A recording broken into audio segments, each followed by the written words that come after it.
Well, hey guys, welcome to the channel. First video, so woohoo, get there. Apologize in advance for the wind noise or an extra noise. The neighbor's mowing his lawn right now. But just want to guys show you what I've been doing lately. This is my spring plot. This is going to be filled with buckwheat for weed suppression. Last year it was mainly full of sunflowers and millet, and had some turnips, radishes in it. Worked really good, except the weeds, the amount of weed I have in the plot was really excessive. So, and there was no chemicals I could use at the time to kill it, because if I killed the weeds, I'd be killing one of the crops inside the plot, and I didn't want to do that at the time. So today I disced up this plot. This one is a chicory plot. Reason I chose chicory is not only the wildlife love it, deer love it out here, but also is it's a really fast growing crop and it's pretty forgiving. It's really easy to seed. It's really drought tolerant. I mean, it's really flourished really well in the summer, and has really deep tap roots. It doesn't break the soil compaction as bad as radishes and turnips do, but it did a really good job going deep down the soil. The deepest root I had was about 9 inches long.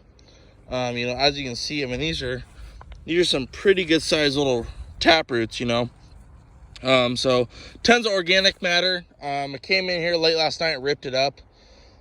Reason I'm tilling under is last couple years I've been tilling this. I've been using a rototiller, and it's made one heck of a huge hard pan.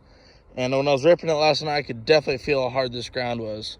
Probably should have mowed it before I started doing tillage, because a lot of organic matter in here. But I think once I get a deeper setting on the disc, get a more aggressive angle, I'll be able to tilt up pretty good. This is a clover and chicory plot I've been experimenting with. The two crops benefit each other really well, actually.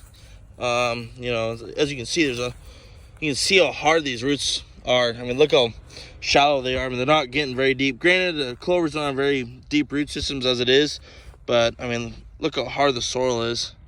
I mean, that's some pretty hard soil. So that was some bad work on my part there for having such a bad job at tilling. But the rototiller was the only piece of equipment I had at the time. But now, since I have more tillage equipment, I can actually do a proper job of disking this ground in and ripping it up. So, but I disced it up today. It took me about an hour to do it. I had to go pretty slow because it's really thick. But as you can see, it's pretty hard ground. It's going to take some time to get this back to where I want it. But right now I'm going to put buckwheat in here also as a weed suppression to get all the weeds. Last year I had a really bad problem with Canadian thistle, especially in the chicory plot and this clover and chicory plot. Really bad infestation of Canadian thistle. And I did spray it a little bit, but it's just every time I killed, the taproot was still active and new shoots came out.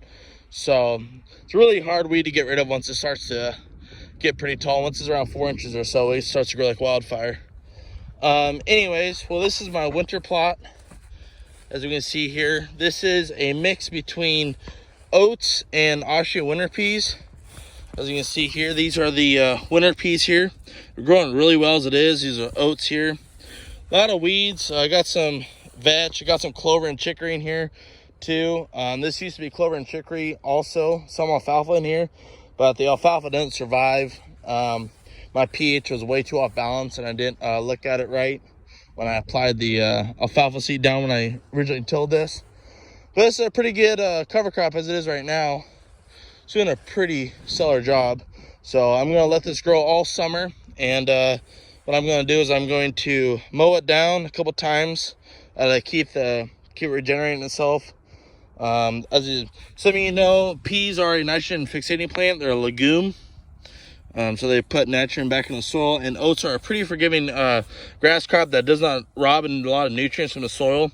It's really good at retaining the soil health and the root systems, so the soil doesn't erode away. That's my main problem, is I don't want the soil to erode away in the winter during the heavy rains we had. But we really didn't have that much of a rain this winter. Really, it was quite a mild winter.